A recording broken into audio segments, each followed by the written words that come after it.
प्राचीन काळी एक माणूस प्रवासाला निघाला आहे आणि त्याच्यासोबत ही आश्चर्यकारक घटना घडली.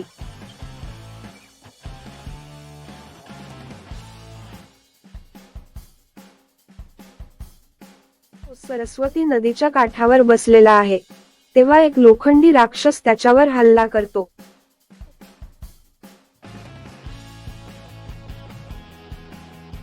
लोखंडी राक्षस यंत्र मानवापासून त्या प्रवाशाची रक्षा केली. त्या क्षेत्राच्या क्षेत्रपाल यंत्र मानवाने जो भूमीतून प्रगट झाला आहे